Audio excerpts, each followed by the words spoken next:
हुआ था, लेकिन इन्होंने कोई भी हिम्मत नहीं की और ड्रामा करते रहे, तमाशा करते रहे, आपस में फोटो उतारते रहे जी। तो मैं सड़क पे था जी सामने जी, में नदी आ गई तो ये लोग इकट्ठे हो गए, हम भी आ गए, लेकिन गलती इन लोगों की, ऐसा नहीं करना चाहिए था।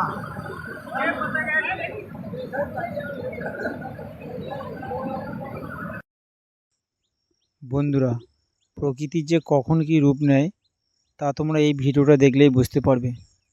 আমরা যখন বাসে করে এই স্থানে পৌঁছাই তখন এখানে একটু একটু মেঘাচ্ছন্ন আকাশ ছিল এবং খুব সামান্য পরিমাণে বৃষ্টি হচ্ছিল, কিন্তু হঠাৎই পাহাড়ি এলাকায় প্রবল বৃষ্টিপাতের জন্য এখানে একটা দুর্ঘটনার সৃষ্টি হয়ে যায়।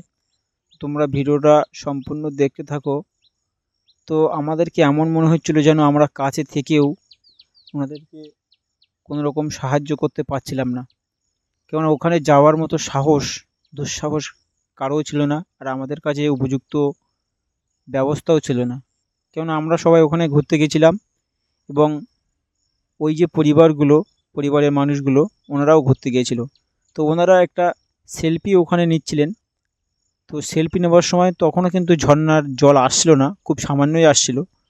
তো হঠাৎ করেই পাহাড়ের উপরে ঝর্নার জল খুব দ্রুত বেগে নিচে চলে আসে এবং আমাদেরকে দুই ভাগে বিচ্ছিন্ন করে দেয়। তো আমরা নানানভাবে ওনাদেরকে সাহায্য করার চেষ্টা করি, কিন্তু কোনো সাহায্যই ওনাদেরকে কাজে আসছিল না। তো দুজন বাচ্চা নিয়ে আর যে মহিলাগুলো আছে ওনারা, যে পুরুষ মানুষ সবাইকে একসঙ্গে সংঘবদ্ধ করতে পেরেছে, তো ওনাদেরকে অসংখ্য ধন্যবাদ। তো আমরা যতবারই চেষ্টা করছিলাম ওদের কাছে পৌঁছানোয় ততবার আমরা ব্যর্থ হচ্ছিলাম। তোমরা দেখতে পাচ্ছ পাহাড়ি জল কত দ্রুত বেগে নিচের দিকে চলে যাচ্ছে। তো ওখান থেকে যে কেউ যে ঝাঁপ দিয়ে কিনারে চলে আসবে এমন কোনো সিস্টেম ওখান থেকে নেই। তোমরা দেখতে পাচ্ছ কত উপর থেকে জলটা আসছে এবং চারিদিকে শুধু পাথর। কেউ যদি আচানক বা সিঙ্গেল চলে আসে আমাদের কাছে ঝাঁপ দিয়ে, হয়তো সে পাথরের গায়ে বাড়ি খাবে বা গড়াগড়ি খেয়ে তার মাথা বা অন্য কোনো অঙ্গ প্রত্যঙ্গের ক্ষতি হতে পারত, কিন্তু ওনারা তা করেনি। যতক্ষণ চেষ্টা করেছেন একসঙ্গে পায়ে কাছে সবাই জোর দিয়ে দাঁড়িয়ে আছে। তো আমরা অনেক চেষ্টা করেছিলাম, কিন্তু শেষ পর্যন্ত ওনাদেরকে আমরা কেউই রেস্কিউ করতে পারিনি।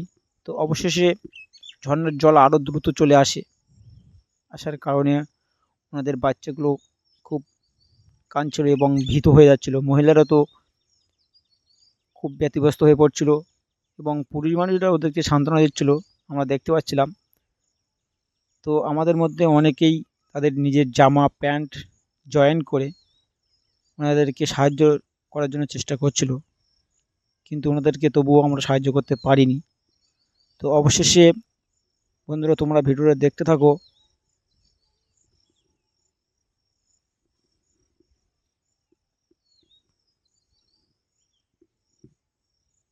তো আমরা একসময় ওনাদেরকে সাহায্য করা ছেড়েই দিয়েছিলাম বললে চলে, কারণ আমরা কোনোভাবেই ওনাদেরকে সাহায্য করতে পারছিলাম না।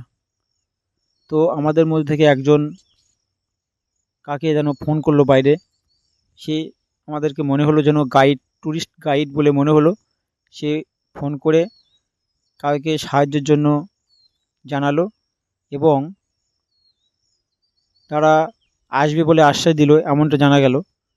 তো এমতো অবস্থায় আমরা পাহাড়ি এলাকার যে নিচের অংশে, সেই নিচের অংশের দিকে আমরা অনেকেই ছুটে গেলাম, কেননা ওনারা তো আর দাঁড়াতে পারছে না, তোমরা দেখতে পাচ্ছ। তো না দাঁড়ানোর কারণে আমরা নিচের দিকে চলে যাই, যাতে ওনাদেরকে আমাদের যেন পা পিছলে চলে গেলে আমরা ধরতে পারি ওনাদেরকে। তো অবশেষে তোমরা ভিডিও দেখো, আর কিছু বলার নেই। খুব একটা শিহরণ জাগানো ভিডিও।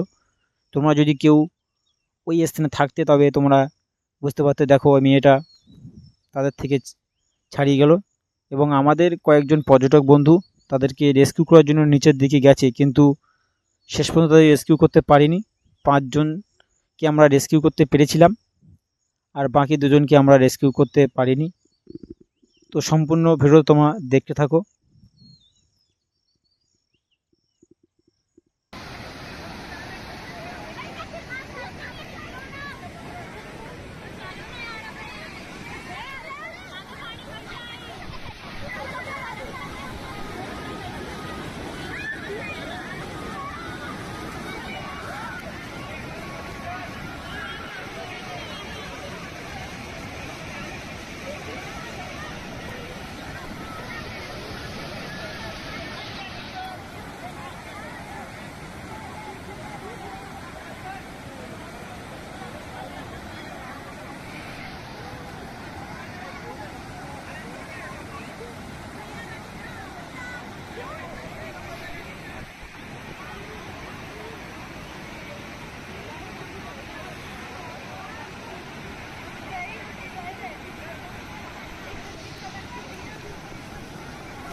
কথায় বলেন।